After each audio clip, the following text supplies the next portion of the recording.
Assalamualaikum warahmatullahi wabarakatuh. Alhamdulillahi rabbil alamin. Wassalatu wassalamu ala asyrafil anbiya'i wal mursalin wa ala alihi wa sahbihi ajma'in. Qala Allah fi Qur'an, a'udzu billahi as-sami'il 'alim minasy syaithanir rajim. Bismillahirrahmanirrahim. Ya ayyuhalladzina amanu hal adullukum ala tijaratin tunjikum min 'adzabin alim. Shadaqallah wa shadaqa rasuluhu wa ba'd. Jamaah yang mulia, pada kesempatan hari ini saya ingin mengajak kita untuk mentadabburi surat As-Saff ayat 10 ini. Insyaallah nanti dengan rangkaian-rangkaian yang terkait dengannya. Kita sepakat bahwa hidup dunia itu sementara. Apapun yang terjadi di sini itu tidak permanen. Kenikmatan bukan segala-galanya. Susah yang terjadi menurut takaran fisik manusia juga bukan segala-galanya. Orang yang tidak pernah susah dalam kehidupan dunia, kata Nabi dalam sebuah hadis, dari sejak lahir sampai matinya nggak ada susahnya. Hati dan perasaannya tidak pernah susah. Kehidupan ekonominya juga bukan sekedar mapan, tapi sangat mapan. Dan itu orang yang dalam sejarah hidup dunia, dialah yang paling tidak pernah susah. Mungkin kalau bahasa awam kita, orang paling kaya dalam sejarah hidup dunia. Nanti kata Nabi, Allah akan mengambil orang ini dan mencari juga orang yang paling susah dalam kehidupan dunia, yang sejak lahir sampai mati memang gak pernah senang. Orang yang paling senang ini dimasukkan dalam neraka tidak lama, 1 detik saja, yang belum tarik lagi. Tapi ukurannya neraka, ukurannya akhirat. Sementara orang yang paling susah dalam kehidupan dunia itu akan dimasukkan dalam surga 1 detik saja. Dimasukkan, tarik lagi. Setelah peristiwa ini maka mereka masing-masing ditanya. Pertanyaan untuk orang yang dimasukkan dalam neraka sementara dia orang yang paling senang dalam kehidupan dunia. Apakah kau pernah senang di dunia? Jawabannya apa? Enggak. Sama orang yang masuk surga ditanya, apa kau pernah susah di dunia? Enggak pernah ya Allah. Apa pelajaran yang bisa kita dapat ini? Adalah pelajaran yang menunjukkan betapa sebenarnya neraka itu bisa menghancurkan tidak sekedar kesenangan, tapi ingatan kita bahwa kita pernah senang di dunia. Na'udzubillah min dzalik. Seorang ibu ketika dia melahirkan anak, tanyalah sama dia, sakit enggak? Kita bicara kelahiran normal, apalagi prosesnya berhari-hari. Buka 1, buka 2, buka 3, prosesnya lambat betul.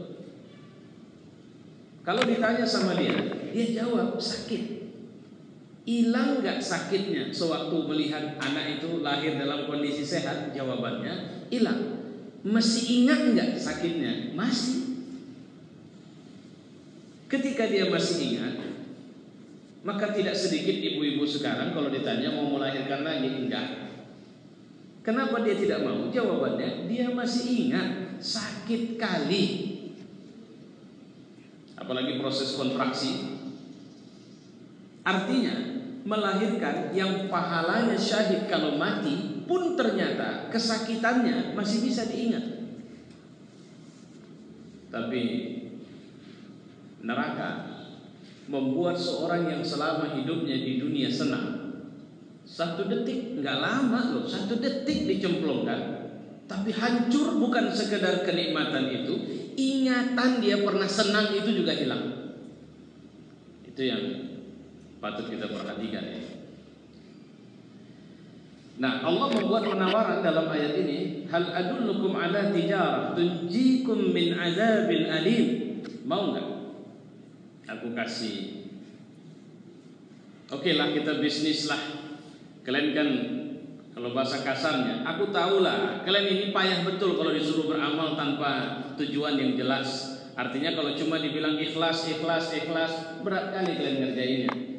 Masa saya capek-capek buat baik nggak jelas, cuma ikhlas saja dan terus dibilang pahala? Oh ya, oke, mari kita main game bisnis. Yang game bisnis ini sebenarnya real, yang hasilnya adalah tunjikum min azabin alim, buat kalian terhindar dari satu azab yang pedih. Sepedih apa sih? Itu yang kalau mau kita perhatikan, maka kita akan ketemu Quran. Orang masuk neraka itu, kata Nabi, dimasukkan dalam keadaan yang kehausan amat sangat, hausnya luar biasa sekali. Jadi belum lagi masuk neraka, hausnya luar biasa sekali. Sehingga orang seperti ini kalau jumpa air maunya ya minum. Welcome drink di dalam neraka, min hamimin an, air yang mendidih amat sangat luar biasa, yang kalau diminum itu memecahkan urat leher, memutuskan urat leher, sehingga air itu tidak masuk ke dalam perut tapi bercucuran kembali tapi dia tetap minum. Apa yang mendesak dia mau minum? Bukan dipaksa, tapi hausnya luar biasa. Nauzubillah min dzalik. Ada lagi min ghislin. Ghislin itu adalah nanah bercampur dengan darah. Ada min tinatil khabar, keringat-keringat penghuni neraka, dan cairan-cairan yang diambil dari kemaluan para pelacur di muka bumi. Itu jadi minuman khas. Nauzubillah min dzalik. Mau enggak? Oke lah, kalian sholat, kalian puasa, kalian buat baik, kalian cari rezeki halal. Mungkin kalian nggak jelas baik. Oke, saya tawarkan, yuk kita bisnis. Semua dari bisnis ini akan berakibat kalian tidak akan pernah satu detik pun masuk neraka. Nah, kira-kira begitu. Tapi Allah tidak tawarkan bisnis ini kepada orang kafir. Allah tawarkan kepada orang mukmin. Siapa orang mukmin? Tunggu ya Pak, Bu. Jangan memahami orang mukmin itu orang yang nggak pernah salah. Orang mukmin itu orang yang hampir pasti tidak pernah tidak salah.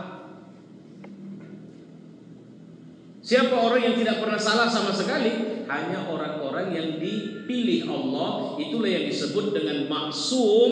Dan menurut keyakinan kita yang diajarkan kepada kita, orang yang maksum itu hanya para nabi dan orang-orang yang dipilih secara khusus oleh Allah.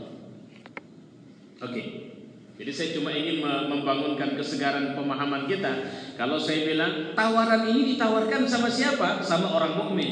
Kayaknya berat lah saya Pak. Kalau saya mukminnya kuat. Ini nggak dibilang mukmin kuat atau mukmin lemah. Seorang sahabat pernah nanya sama Nabi, ya Rasul, mungkin nggak orang mukmin itu berzina? Mungkin. Mabuk? Mungkin. Membunuh? Mungkin. Ngerampok? Mungkin.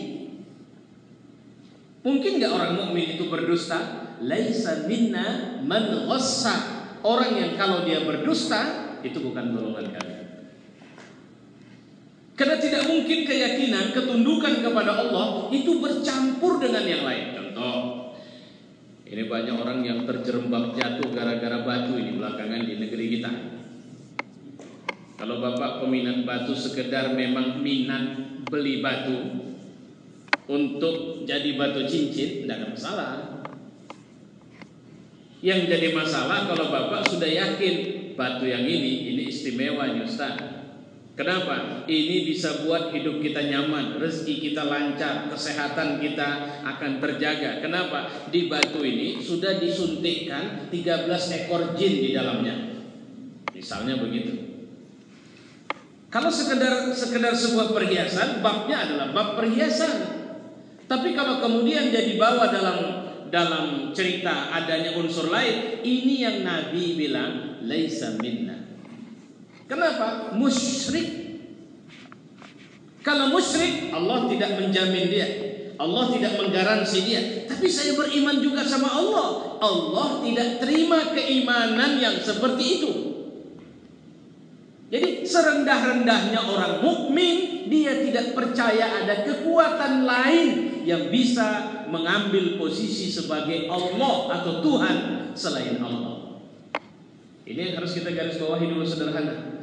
Jadi Pak Ustadz, apakah janji bisnis ini atau penawaran bisnis ini juga berlaku kepada saya yang biasa berdosa, yang biasa berzina, yang biasa mabuk, yang biasa nyari makan dengan sumber haram? Ya, selama Anda seorang mukmin. Allah tawarin juga sama saya, padahal saya biasa ngerampok, Pak Ustaz. Ya. Saya koruptor? Iya. Selama bukan penipu, selama bukan musyrik. Saya pikir ini bottom line yang harus kita garis bawahi. Loh, kok bisa ya? Iya, karena memang orang mukmin hampir pasti tidak pernah tidak berdosa. Coba Bapak duduk-duduk dulu, tenang nanti. Kira-kira coba cari ada tahun kapan Bapak yang nggak berdosa setahun penuh? Ada nggak kira-kira? Setahun. Alhamdulillah Ustaz, waktu tahun 2013 kemarin persis bersih, saya nggak ada dosanya. Ada yang berani jamin itu? Kelamaan. Baik, coba cari di bulan kapan, di tahun kapan yang kita persis sebulan tidak berdosa. Mungkin arahan mata kita, ingatan kita lari ke bulan puasa. Oke, ada nggak bulan puasa yang menurut kita sendiri kita pasti tidak berdosa waktu itu? Kayaknya berat juga. Oke, baik, kita mundurkan. Kita cari satu pekan. Satu pekan aja, satu minggu. Sekarang satu minggu itu kita buat hari yang khusus. Kapan itu? Bulan Ramadan, umroh. Kan peluangnya udah betul kali itu kan. Satu minggu umroh di bulan Ramadan. Ada enggak orang yang bisa menjamin selama dia umroh di bulan Ramadan itu dia tidak berdosa? Kayaknya berat juga. Baik, kalau begitu cari satu hari saja yang kita tidak berdosa di situ. Artinya berat sekali untuk kita bebas dari dosa. Makanya Allah mengingatkan, ya ayyuhalladzina amanu tubu ilallah. Wahai orang yang beriman, tubu ilallah. Apa artinya? Hei orang yang beriman, bukan hei orang kafir, hei manusia, hei orang yang beriman, minta ampunlah kepada Allah, taubatlah kepada Allah. Kenapa harus taubat? Karena kalian ada salah. Tiap hari pun kita ke masjid, siapa yang jamin kita benar dan lurus minimal pada niat kita? Oke, saya pikir kita udah bisa sepakat bahwa penawaran ini berlaku umum kepada semua orang mukmin. Mukmin yang kayak manapun, mukmin yang kuat, mukmin yang lemah, mukmin yang sedang-sedang saja, mukmin yang pagi sholat subuh tapi siang berdosa, mukmin yang siang tidak berdosa tapi sorenya berdosa, mukmin yang hari-harinya berdosa.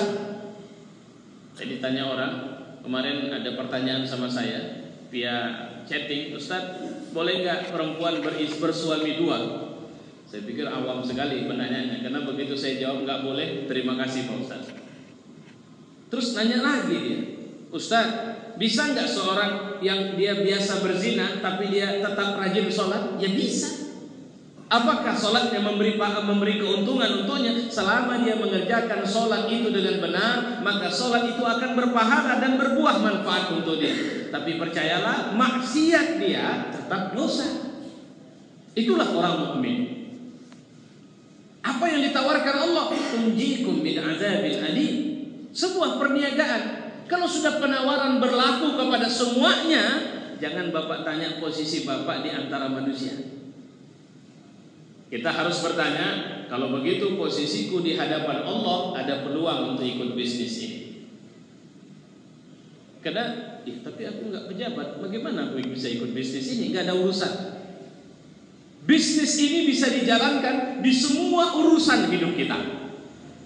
Ketika kita, mohon maaf saya, mau buang air besar sekalipun, itu dalam rangka bisnis sama Allah juga ini. Karena buang air besar kalau tidak beres istinjaknya ada dosa. Kalau begitu, ketika kita buang air besar, ini dalam rangka menjalankan bisnis. Tunjikum min azabin alim. Kenapa? Karena kalau tidak beres buang air, ada banyak orang yang disiksa di dalam kuburnya karena sebab tidak beres buang airnya, siksa. Sementara Allah nawarin bisnis, tunjikum min azabin alim, dari siksa yang berat. Kalau begitu bisnis ini berlaku di semua urusan hidup kita. Kalau mau MOU, Oke, baik, kita MOU, sepakat. Nah, sekarang lanjutannya. Tu'minuna billah.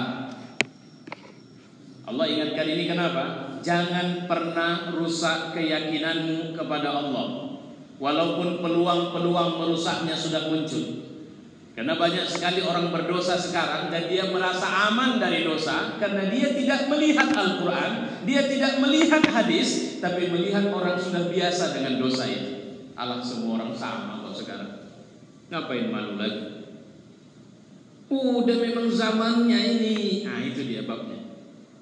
Ya, jadi ketika bicara dengan seperti ini, maka Allah tawarkan tu'minu billah, berimanlah kalian kepada Allah. Ini saya mohon maaf, saya ringkas ini. Sebenarnya bisa panjang rangkaian pembahasannya ini. Wa rasuli, dan kepada Rasul. Apa yang dimaksud beriman kepada Rasul? Ada, kita ini mungkin tidak tahu betul bagaimana cara membaca malas. Oke, kalau membaca malas lihat contoh. Malangnya contoh juga malas dilihat. Kita sering sholat bertengkar, apa boleh begini, apa boleh begitu, karena kita nggak pakai contoh. Untuk melihat contoh sepakati dulu siapa contoh kita. Ustadz kita kah? Karena belum tentu ustadz kita ngikut contoh yang direkomendasikan Allah. Siapa contoh yang direkomendasikan Allah? Rasulullah Muhammad sallallahu alaihi wasallam. Ustaz, kami bingung nih, gimana cara sholat meletakkan jari waktu tasyahud itu? Apakah dia begitu at-tahiyatul saya langsung, ataukah asyhadu an la ilaha illallah, atau ketemu kata Allah? Apa begitu? Pulang lihat contohnya. Di contoh nggak ada Pak Ustaz. Kalau di contoh nggak ada, cari yang pertama tidak menyulitkanmu dalam mengerjakannya. Kedua, tidak lebih dekat kepada maksiat atau dosa. Itu saja sebenarnya dalam berijtihad di wilayah yang kita tidak tahu ini apa dalilnya. Contoh, Bapak pergi ke luar negeri, misalnya kita ambil tempatnya Cina, Tiongkok. Terus Bapak masuk restoran, cari restoran Islam, Muslim, tak tahu, tak dapat. Tanya sana, tanya sini, juga tak tahu. Terakhir masuk saja restoran misalnya Asian food, nah kira-kira begitulah mungkin, atau Chinese food. Yang mau kalau posisinya begitu, cek secara zahir mana yang halal saja. Oh ini ayam, apa terus bebek apa yang paling, bebek Peking. Nah ini bebek, saya ambil inilah satu porsi. Terus apa lagi? Sayur saya ambil. Terus ini apa nih? Fok ini apa ini? Oh itu Pak, itu daging spesial Pak. Spesialnya kayak mana? Spesial haram Pak, kalau itu jangan. Gitu. Jadi artinya jelaskan saja posisi kita untuk melihat zahirnya dia halal. Oke, ini cara masak, ini campur dengan anggur Pak. Anggur saja, anggur yang dimaksud di sini wine, ya wine dalam makna yang dia juga diminum. Oh enggak, saya coba buatkan yang enggak usah pakai itu. Artinya agak lasa juga, kita kan konsumen, jadi kita tidak perlu khawatir. Gimana Pak? Udah kadung Pak pesan. Ya, itu dari sisi kehalalan makanan dan macam-macam. Wa rasuli wa tujahiduna fi sabilillah bi amwalikum wa anfusikum. Allah tidak pernah menawarkan bisnis yang rugi. Sudah pasti, garansinya untung. Tapi caranya, landasan idealnya iman sama Allah, iman sama Rasul. Wa tujahiduna maknanya artinya teruslah bermujahadah. Kalau bahasa wa tujahiduna bermakna qital, itu artinya perang. Tapi kalau tujahiduna itu jangan pernah putus asa kalau menginginkan melakukan kebaikan. Saya udah capek Pak Ustaz, saya udah coba untuk bisa tahajud, tidak pernah bisa. Sudah saya siapkan alarm, jangankan bangun, dengar alarm saja saya tidak bisa. Coba kalau gitu periksa kesehatan, telinga bagus atau semua, oke, aman Pak Ustaz. Oke, kalau begitu yuk kita fiksa rohani. Pasti ada penyakit di sana. Itu penyakit yang membuat Bapak nggak bisa bangun. Cek rupanya penyakitnya banyak. Penyakitnya ada dengkinya, ada irinya, ada apalagi dendamnya, ada rakusnya sama dunia. Itu penyakit. Malangnya penyakit ini tidak kita periksa, nggak pernah. Kalau penyakit fisik bisa saja. Apa yang membuat kita bisa tahu penyakit ini? Alat deteksinya adalah kejujuran, dan itu ada sama diri kita sendiri. Nah, kalau sudah oke, tujahiduna fi sabilillah, bersungguhlah untuk tidak pernah keluar dari jalan Allah. Cari makan, saya yakin, cari makan di jalan Allah bisa kaya. Butuh jabatan dengan cara yang Allah ridho, saya bisa dapat. Persoalannya ketika tidak dapat, Pak Ustaz, kita buat cara lurus tidak dapat, itu artinya Allah melihatmu belum layak di sana, atau dia masih lebih butuh kau di sini. Selesai. Masalahnya nggak usah terlalu pahit sekali mengambil atau menduga-duga, memprediksi-prediksi. Jangan seperti pengamat atau analis yang kerjanya cuma menduga ke arah sana, yang akibatnya sementara dia tidak pernah bergerak dari tempat dia duduk. Nah, kalimat ini darikum khair. Tahu kalian bahwa itu sebenarnya lebih baik sama kalian? Karena apapun bisnis, jika kalian sepakat itu jalan di atas jalannya Allah, itu akan membuat kalian baik, karena pasti efek akhiratnya ada. Bagaimana cara Bapak masuk kantor ada efek akhirat, positif ke akhirat? Bagaimana cara kita berumah tangga ada dampak positifnya ke akhirat? Dalikum khairun lakum in kuntum ta'lamun. Saya pikir ini sebenarnya masih ada rangkaian ayat selanjutnya. Mudah-mudahan Allah memberi keberkahan bagi pertemuan kita ini. Wassalamualaikum warahmatullahi wabarakatuh.